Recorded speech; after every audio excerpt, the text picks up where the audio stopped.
નમસ્કાર, હું છું અંજલિ રાવલ અને તમે જોઈ રહ્યા છો ન્યૂ ભારત ન્યૂઝ।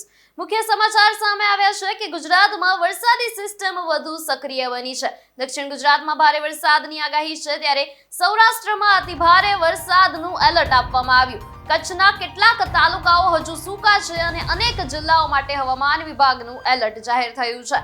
નીચાણવાળા વિસ્તારોમાં સાવચેતીની સૂચના આપવામાં આવી છે, ત્યારે વહીવટી તંત્રને સતર્ક રહેવા સૂચના આપવામાં આવી છે।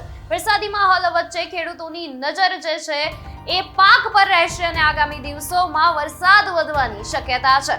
હવામાન વિભાગની આગાહી પર સૌની નજર રહેશે। ગુજરાતના 225 તાલુકામાં મેઘમહેર થયો, ત્યારે છેલ્લા 24 કલાકમાં 225 તાલુકામાં વરસાદ ખાબક્યો। માંગરોળમાં સૌથી વધુ 22.24 ઇંચ વરસાદ ખાબક્યો, જ્યારે માળિયાહાટીનામાં 14.09 ઇંચ વરસાદ ખાબક્યો, તો વઘઈમાં 13.43 ઇંચ વરસાદ નોંધાયો, જ્યારે સુબેરમાં 13.23 ઇંચ વરસાદ નોંધાયો। અંબિકા વિસ્તારમાં 13.19 ઇંચ વરસાદ, જ્યારે કેશોદમાં 12.80 ઇંચ વરસાદ, મેંદરડામાં 12.56 ઇંચ, તો ડોલવણમાં 11.65 ઇંચ વરસાદ નોંધાયો છે। વાંસદા અને ચીખલીમાં 9 ઇંચથી વધુ વરસાદ ખાબક્યો। સુરતમાં ધોધમાર વરસાદ બાદ શહેરના અનેક વિસ્તારોમાં જનજીવન પ્રભાવિત થયું છે। રેલવે ગરનાળા વિસ્તારમાં કમર સુધી પાણી ભરાતા વાહન ચાલકોને ભારે મુશ્કેલીનો સામનો કરવો પડ્યો। પાણી ભરાવાને કારણે અનેક વાહનો રસ્તામાં અટવાયા અને અવરજવર ધીમી પડી છે।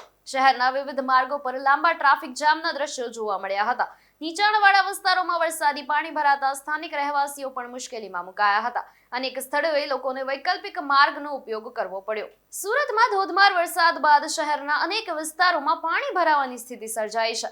રેલવે ગરનાળા વિસ્તારમાં કમર સુધી પાણી ભરાતા વાહન ચાલકોને ભારે હાલાકીનો સામનો કરવો પડ્યો હતો।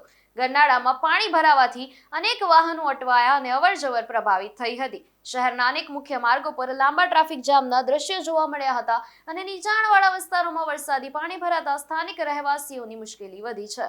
કચ્છના સામખિયાળી વિસ્તારમાં ભારે ગાજવીજ સાથે વરસાદ નોંધાયો છે। વરસાદથી સામખિયાળી સહિત આસપાસના અનેક ગ્રામ્ય વિસ્તારોમાં પાણી ફરી વળ્યા। શિકારપુર, લાકડિયા, નરા અને શિવલખા ગામોમાં પણ સારો વરસાદ નોંધાયો છે। વરસાદ બાદ ખેતી માટે અનુકૂળ વાતાવરણ બનતા ખેડૂતોમાં ખુશી જોવા મળી રહી છે। લાંબા સમય બાદ પડેલા વરસાદથી વાતાવરણમાં ઠંડક પ્રસરી છે અને લોકોને ગરમીમાંથી રાહત મળી છે। તાપી જિલ્લાના સોનગઢ તાલુકામાં સતત વરસાદ બાદ ડોસવાડા ગામે આવેલ ડોસવાડા વિયર ડેમ ઓવરફ્લો થયો છે। ગાયકવાડી સમયનો આ ઐતિહાસિક ડેમ ઓવરટોપ થતા તંત્ર એલર્ટ બન્યું છે। ડેમના નીચાણવાળા વિસ્તારમાં આવેલા અંદાજે 17 ગામોને સાવચેતીના ભાગરૂપે ચેતવણી આપવામાં આવી છે। સ્થાનિક તંત્ર દ્વારા ગામોમાં સૂચના પહોંચાડવાની કામગીરી હાથ ધરાઈ છે। નદી કિનારા અને નીચાણવાળા વિસ્તારોમાં અવરજવર કરતી વખતે સાવચેતી રાખવા અપીલ કરવામાં આવી છે, તો સ્થિતિ પર સતત નજર રાખવામાં આવી રહી છે અને પાણીના પ્રવાહનું મોનિટરિંગ કરવામાં આવી રહ્યું છે।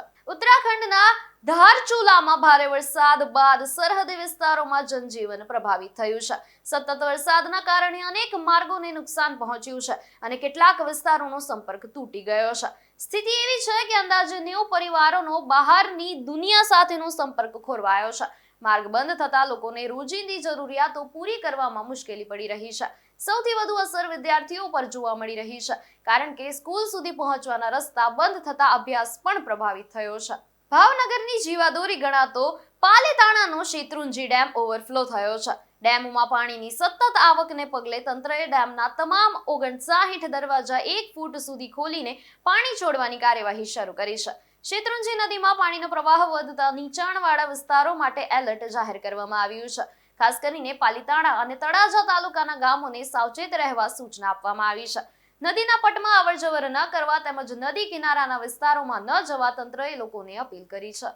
જમ્મુ કાશ્મીરના ડોડા જિલ્લાના થાથરી વિસ્તારમાં વાદળ ફાટવાની ઘટના સામે આવી છે। અચાનક આવેલા પાણીના પ્રવાહથી મુખ્ય બજાર અને જમિયા મસ્જિદ વિસ્તારને અસર પહોંચી છે।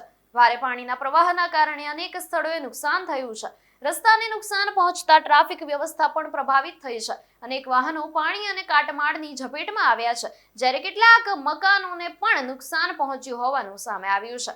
રાહતની વાત એ છે કે આ ઘટનામાં કોઈ જાનહાનિના અહેવાલ નથી। સમાચારમાં હાલ માટે બસ આટલું જ। વધુ સમાચાર માટે જોડાયેલા રહો ન્યૂ ભારત ન્યૂઝ સાથે। નમસ્કાર।